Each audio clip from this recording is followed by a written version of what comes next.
My name is Chukuma Nwosu, just like my channel says. The thumbnail is talking about an individual by the name Martin Vincent Ose. I'm familiar with this last name because I went to school in Benin City in Edo State. So for 6 years of my life, I mingled a lot with people from the Benin Kingdom, Edo State, Ishan people, the various tribes that exist within that space, that community, or that village. That last name is very familiar to me, or the pronunciation of that. So what am I trying to say? In those 6 years, I got to understand the sheer willpower of the Edo people. These are not weak people. These are very strong people. Similar to like most tribes in Nigeria. These are very strong people. These are very determined people, very industrious people. And how industrious they are is very visible based on the ancient artifacts that were stolen from Nigeria that are currently in certain museums in Europe. We all know them. I myself, I'm 40 years old.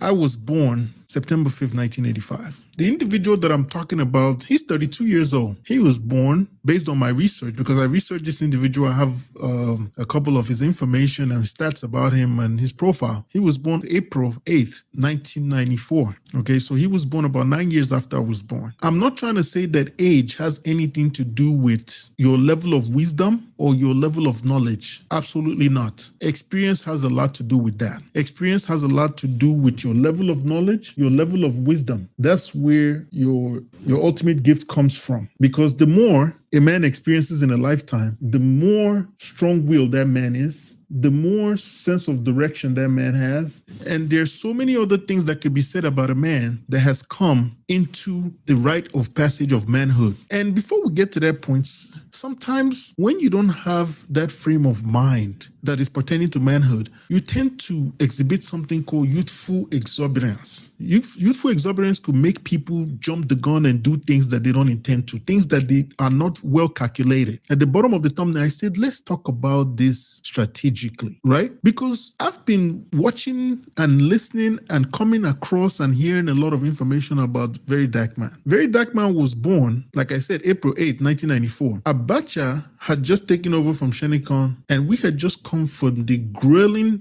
decline of Nigeria during the Babangida era. This was when Nigeria became flat, rotten. And I was born in that era. So when Shenikon took over and Abacha, plotted a coup and took over from Shenikon, there was not much that changed. But there was one strategic thing that happened. Abacha refused to let Nigeria go. He started a couple of, as much as people want to say he did bad things, there were things that he did that strategically started placing Nigeria on the right path. Such things like Petroleum Trust Fund, the PTF, that helped a lot of Nigerians have a better experience in that country called Nigeria. During the period of the PTF, most Nigerians that were alive then could attest that there were good roads, at least. We had good roads. Certain aspects of government was functional.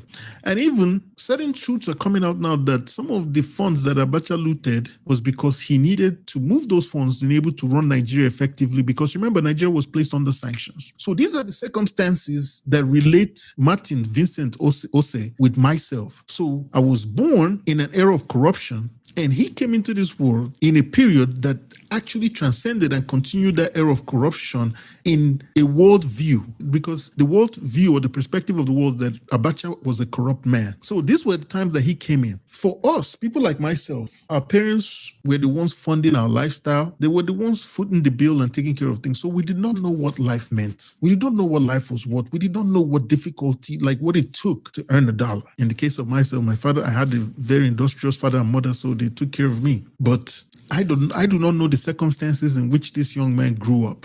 I read through his profile.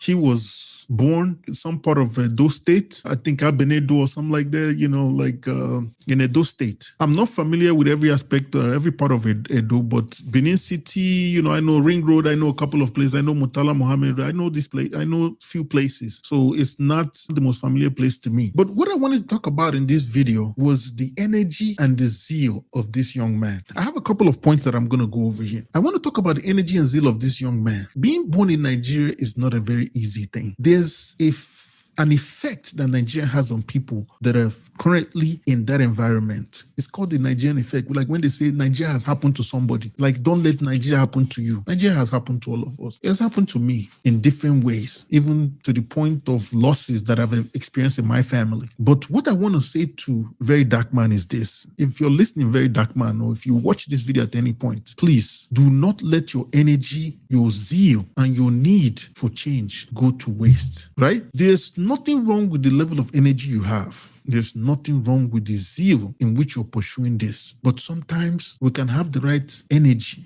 we can have the right zeal, but at the same time, the ideology could be wrong. Because when you don't understand something, when you don't understand what you're fighting, it's very easy to make mistakes. I'm going to call your attention to a specific time in history because I'm located in the United States. During the era of civil rights, if you talk to Martin Luther King, if you had to go back and talk to Martin Luther King, there's so many things he would have done different so that his melon wasn't left all over the floor. And the level of intelligence he has accumulated over the period of time was such a big loss when he was laying there on that balcony, lifeless. VDM. There's something Igbo people say, Onye went ya geru. I'm making this video to warn you that having the right intention, having the right thing in your heart, having good intentions, wanting the best for the country is all well and dandy, but having the wrong ideology behind it could cost you your life. I've gone through your Wikipedia page. You're a very decent guy. There's nothing out of the ordinary that I see about your background. Your experience has been the experience of most Nigerians, including myself. I'm dressed the way I'm dressed so that, out of respect, so that you can understand who I am, what my identity is. Obviously, I'm an Igbo man, and I know a lot of Igbos come after you. They come in your chats, they come in your comment section, and they say all kinds of things that you don't like. Some of them, the Rattels go after,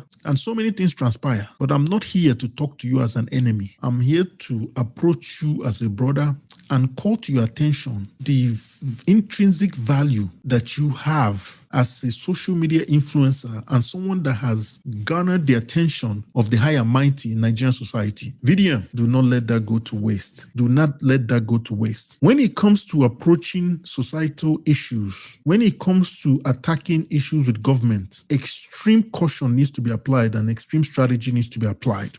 There's nothing you're trying to do right now that has never been done before. The government is not blind. The government knows what's going on. They see the life of everyday Nigerians. You made a comment about Nnamdi Kanu being a distraction. That is false. Nnamdi Kanu is not a distraction.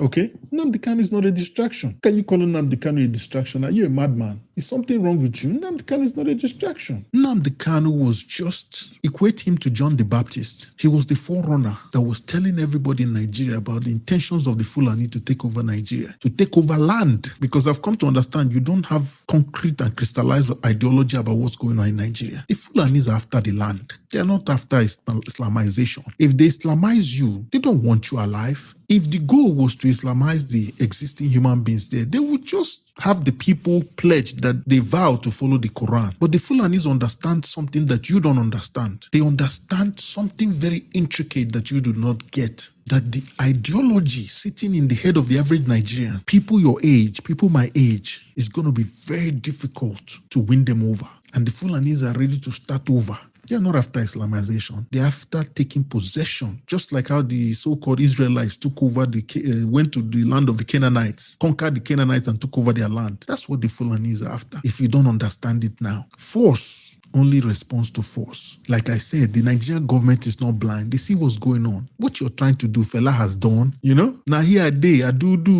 then can kill my mama. What hasn't fella or his children or anybody from the Kuti family said? There's nothing that is new under the sun. These are grown men in our governments. These are people from Nigeria. These are people from that geographical area. If they want the country to be good, it will be good. I'm not saying that your efforts are not valid, but I'm saying, my brother, you're what more to us alive. Channel your energy to things that bring about a different type of change, a positive change, without ruffling the feathers of mighty men that can squash you like a fly.